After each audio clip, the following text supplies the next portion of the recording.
नमस्कार दोस्तों, स्वागत है आप सभी का एक बार फिर से आपके अपने YouTube चैनल आर के साह का यूनिक स्टडी में। तो दोस्तों आज की क्लास होगी ईवीएस सब्जेक्ट की क्लास। और अब मैं कराऊंगा आपका जो ईवीएस है उसका कंप्लीट कोर्स। और ये जो है जो लेसन 1 है ईवीएस में परिवार एवं मित्र, ये उसकी वीडियो है। और ये जो लेसन 1 है ये 2 वीडियो में कंप्लीट हो जाएगा, तो ये पहली वीडियो होगी। तो दोस्तों यदि आप चैनल पर नए हैं तो चैनल को सब्सक्राइब जरूर करें। यदि आपको वीडियो अच्छी लगती है वीडियो को लाइक ज़रूर करें और कमेंट ज़रूर करें, ठीक है। तो चलिए शुरू करते हैं आज की क्लास। तो इसमें जो पहला क्वेश्चन है वो है परिवार कितने प्रकार के होते हैं। तो जो परिवार है वो कितने प्रकार के होते हैं, क्वेश्चन में ये पूछा गया है। फर्स्ट ऑप्शन है 3, सेकंड है 4, थर्ड है 2 और लास्ट ऑप्शन है 5। तो यहाँ पर जो आंसर हो जाएगा थर्ड ऑप्शन 2। तो जो परिवार है वो 2 प्रकार के होते हैं। कौन कौन से होते हैं, एकल परिवार और संयुक्त परिवार। चलिए चलते हैं क्वेश्चन नंबर 2 की तरफ। 2 में है वह परिवार जिसमें माता पिता एवं उनके बच्चे एक साथ रहते हैं कहलाता है। तो वह जो परिवार जिसमें माता और पिता और उनके बच्चे साथ रहते हैं उसे क्या कहते हैं, वो परिवार कौन सा कहलाता है। क्वेश्चन में ये आपको बताना है। फर्स्ट ऑप्शन है संयुक्त परिवार, सेकंड है समाज, थर्ड है घर और फोर्थ ऑप्शन है एकल परिवार। तो देखिए यहाँ पर जो आंसर है वो फोर्थ ऑप्शन होगा, एकल परिवार। ठीक, तो वह परिवार जिसमें माता पिता और उनके बच्चे साथ रहते हैं उन्हें उससे कहते हैं एकल परिवार। चलिए देखते हैं क्वेश्चन नंबर 3 में है एकल परिवार का गुण निम्न में से कौन सा है। तो जो एकल परिवार होता है उसका गुण निम्न में से कौन सा है, क्वेश्चन में ये आपको बताना है। फर्स्ट ऑप्शन है श्रम विभाजन की सुविधा, कि इसमें जो है जो श्रम होता है यानी मेहनत उसके विभाजन की सुविधा होती है। सेकंड ऑप्शन है सामाजिक सुरक्षा, थर्ड है व्यक्तित्व के विकास का अवसर और लास्ट ऑप्शन है सामाजिक व्यवस्था का छोटा रूप। तो देखिए जो एकल परिवार होता है उसका जो गुण होता है वो होता है व्यक्तित्व के विकास का अवसर। तो यहाँ पर जो आंसर है वो थर्ड ऑप्शन हो जाएगा कि जो व्यक्ति होते हैं उनके व्यक्तित्व के विकास का इसमें क्या होता है, अवसर मिलता है। तो यहाँ पर जो आंसर है वो थर्ड ऑप्शन होगा, व्यक्तित्व के विकास का अवसर। चलिए देखते हैं क्वेश्चन नंबर 4 में है परिवार से तात्पर्य माता पिता और बच्चों के संबंधों की व्यवस्था है, यह किसका कथन है। फर्स्ट ऑप्शन है हर्बर्ट स्पेंसर, सेकंड है क्लेयर, थर्ड है बर्ट और लास्ट ऑप्शन है प्लेटो। तो जो सही आंसर है वो होगा सेकंड ऑप्शन क्लेयर का। ठीक है, तो परिवार से तात्पर्य माता पिता और बच्चों के संबंधों की व्यवस्था है, यह कथन है क्लेयर का। चलिए देखते हैं क्वेश्चन नंबर 5 में है मनुष्य एक सामाजिक प्राणी है, यह किसने कहा है। तो मनुष्य एक सामाजिक प्राणी है, किसने कहा ये आपको बताना है। फर्स्ट ऑप्शन है प्लेटो, सेकंड है अरस्तु, थर्ड है महात्मा गांधी और लास्ट है टैगोर। तो देखिए यहाँ पर जो आंसर है वो होगा सेकंड ऑप्शन अरस्तु। तो अरस्तु ने कहा था कि जो मनुष्य है वो एक सामाजिक प्राणी है। चलिए देखते हैं क्वेश्चन नंबर 6। क्वेश्चन नंबर 6 में है समरथ संबंध का उदाहरण किस प्रकार के परिवार में परिलक्षित होता है या दिखाई देता है।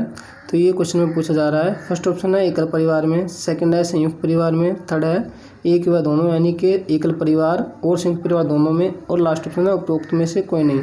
तो जो आंसर है वो होगा थर्ड ऑप्शन। तो जो समरथ संबंध है यानी कि जो समान अर्थ है वो संबंध का उदाहरण कौन सा होगा इनमें, एक व दोनों यानी कि एकल परिवार और संयुक्त परिवार दोनों में जो है समरथ का संबंध देखने को मिलता है। चलिए देखते हैं क्वेश्चन नंबर 7 में है मातृ सत्तात्मक परिवार में मुखिया होता है। तो जो मातृ सत्तात्मक परिवार होता है उसमें मुखिया कौन होता है ये आपको बताना है। फर्स्ट ऑप्शन है पिता, सेकंड है माता, थर्ड है दादी और लास्ट है माता और पिता दोनों। तो जो सही आंसर है वो होगा सेकंड ऑप्शन। मातृ सत्तात्मक जो परिवार होता है उसमें जो माता है वो मुखिया होती है, उसमें केवल माता की ही चलती है, पिता की नहीं चलती। जो भी कार्य करना होता है उसमें जो उसका निर्णय लेता है, कौन लेता है, वो माता ही लेती है। तो इस प्रकार से जो मातृ सत्तात्मक परिवार होता है उसमें मुखिया होती है माता। चलिए देखते हैं क्वेश्चन नंबर 8 में है वह परिवार जिसमें माता पिता दादा दादी चाचा चाची ताऊ ताई साथ रहते हैं कहलाता है। तो कौन सा परिवार कहलाएगा ये आपको बताना है। फर्स्ट ऑप्शन है एकल परिवार, सेकंड ऑप्शन है पितृ सत्तात्मक परिवार, थर्ड है संयुक्त परिवार और लास्ट ऑप्शन है उपरोक्त सभी। तो सही आंसर इसमें होगा थर्ड ऑप्शन संयुक्त परिवार। तो वह परिवार जिसमें माता पिता दादा दादी चाचा चाची ताऊ ताई सभी साथ रहते हैं उसे कहते हैं संयुक्त परिवार। चलिए देखते हैं क्वेश्चन नंबर 9 में है गोद लिया हुआ बच्चा किस परिवार का सदस्य माना जाता है।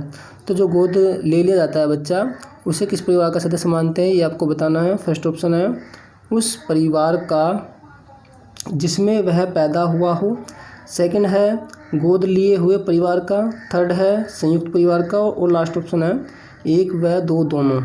तो जो सही आंसर है वो होगा सेकंड ऑप्शन कि गोद लिए हुए परिवार का। तो जो गोद लिया हुआ बच्चा है वो जो है गोद लिए हुए परिवार का ही कहलाएगा, ना कि उस परिवार का जिसमें वह पैदा हुआ होता है। ठीक है, चलिए देखते हैं क्वेश्चन नंबर 10। क्वेश्चन नंबर 10 है लैंगिक विभेद क्या है। फर्स्ट ऑप्शन है लड़कों एवं लड़कियों के लिए समान नियम। सेकंड में है समाज में ऊंच नीच की भावना। थर्ड है समाज में लड़कियों का बहिष्कार। और लास्ट ऑप्शन है समाज में लड़कों एवं लड़कियों के लिए अलग अलग नियम। तो जो सही आंसर है वो होगा फोर्थ ऑप्शन। जो लैंगिक विभेद होता है उसका अर्थ होता है कि जो समाज है, समाज में लड़के और जो लड़कियां हैं उनके लिए अलग अलग नियम होते हैं। ठीक है, एक जैसे नियम नहीं होते हैं। मान लीजिए आपने देखा भी होगा कि कुछ परिवारों में क्या होता है, अब तो वैसे धीरे धीरे समाप्त हो गया है ये सब, कि जो लड़के होते हैं और जो लड़कियां, लड़कियों के साथ में पक्षपात किया जाता है। लड़कियों की अपेक्षा जो लड़के हैं उनको जो है ज़्यादा अवसर दिए जाते हैं सभी चीज़ों के लिए। मान लीजिए चाहे कोई खाने का सामान हो, पहनने का सामान हो, चाहे वो शिक्षा हो, कुछ भी हो, एवरीथिंग, सब कुछ जो भी है। ठीक, उसमें क्या होता है लड़कों को जो है ज़्यादा अवसर दिया जाता है, लड़कियों को कम। ठीक, तो आंसर कौन सा होगा, फोर्थ ऑप्शन। लैंगिक विभेद क्या होता है, जो समाज होता है, समाज में लड़के और लड़कियों के लिए अलग अलग नियम होते हैं। ठीक है, देखते हैं क्वेश्चन नंबर 11 में क्या है। 11 में कह रहा है किसे आदर्श परिवार माना जाता है। तो आदर्श परिवार किसे माना जाता है। फर्स्ट ऑप्शन है संयुक्त परिवार को।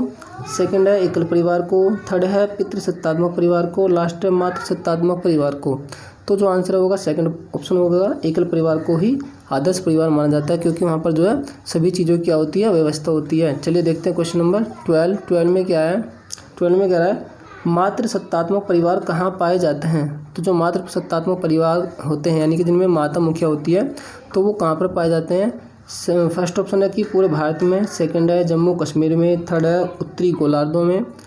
और लास्ट ऑप्शन है भारत में असम की खासी और गारो जनजातियों में। तो यहाँ पर जो आंसर है वो फोर्थ ऑप्शन होगा।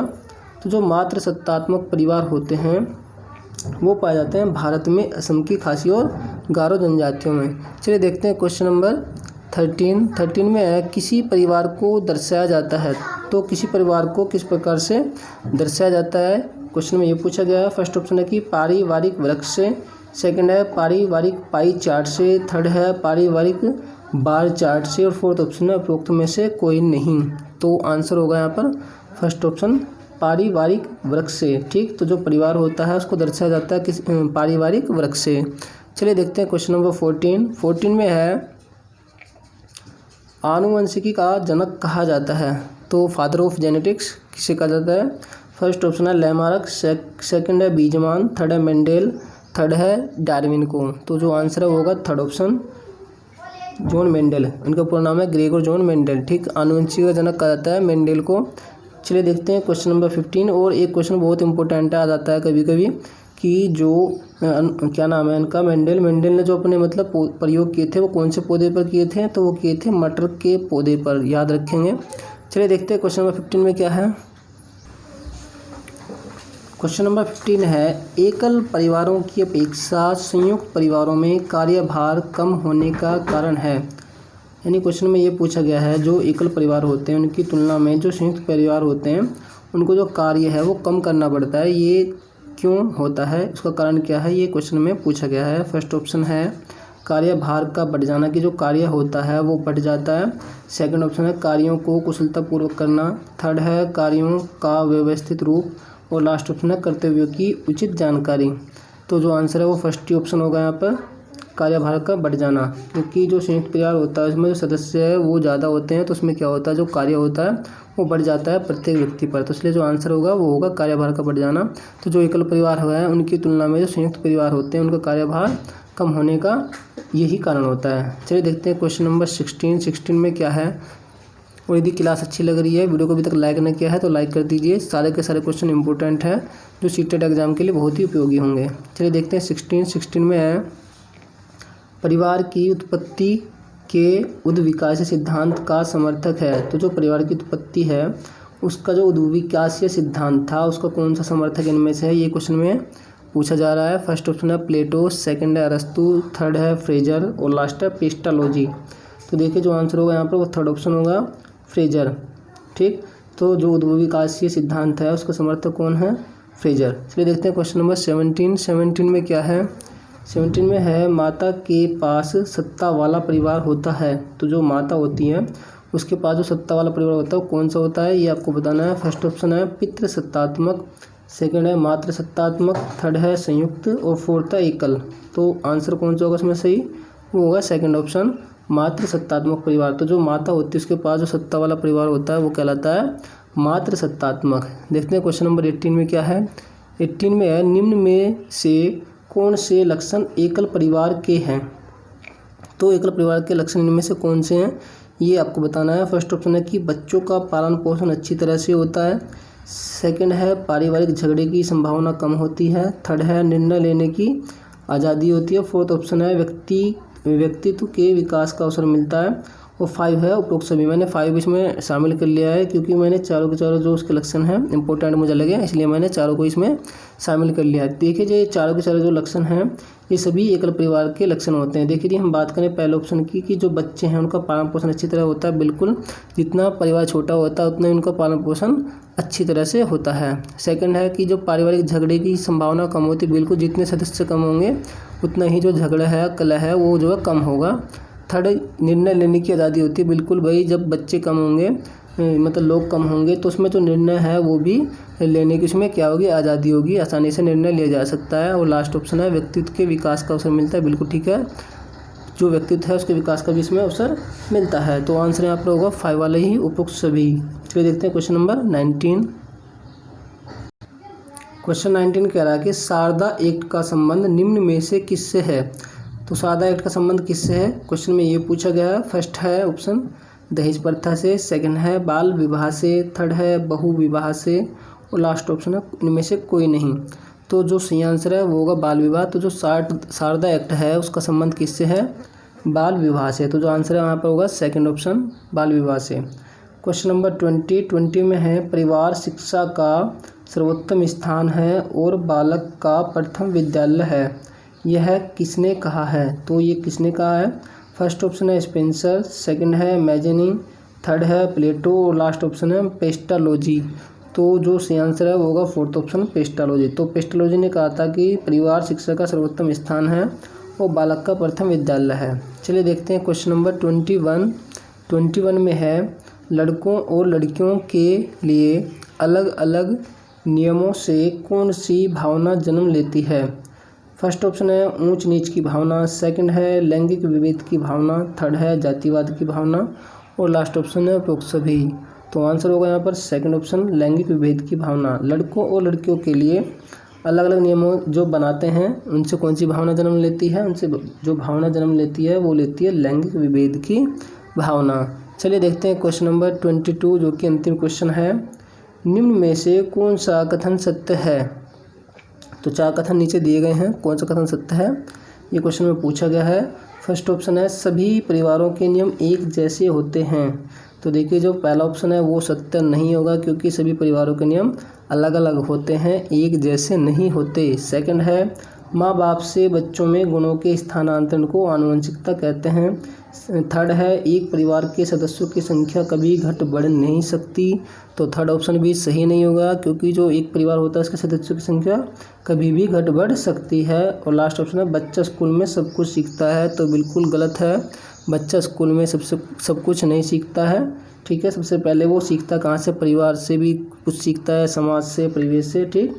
तो आंसर कौन सा होगा इसमें सही, वो होगा सेकंड ऑप्शन कि माँ बाप से बच्चों में जो गुण होते हैं, गुण जो मतलब स्थानांतरित होते हैं उसे आनुवंशिकता कहते हैं, ठीक है। तो वही ये कथन सत्य होगा। तो स्टूडेंट ये थी आज की हमारी क्लास। यदि आपको क्लास अच्छी लगी है, वीडियो को लाइक ना किया हो तो लाइक कर दीजिए, कमेंट कर दीजिए और ज़्यादा से ज़्यादा दोस्तों में शेयर कर दीजिए क्योंकि मैं अपने इस यूट्यूब चैनल पर सीटेट एग्ज़ाम की कंप्लीट तैयारी करा रहा हूं। यदि आपने अभी तक चैनल को सब्सक्राइब ना किया है तो सब्सक्राइब कर लीजिए और साथ के साथ अपने नोट्स बनाते चलिए। दोस्तों मिलता हूं मैं आपको एक और नई वीडियो के साथ। तब तक के लिए सुरक्षित रहिए, अपना ख्याल रखिए।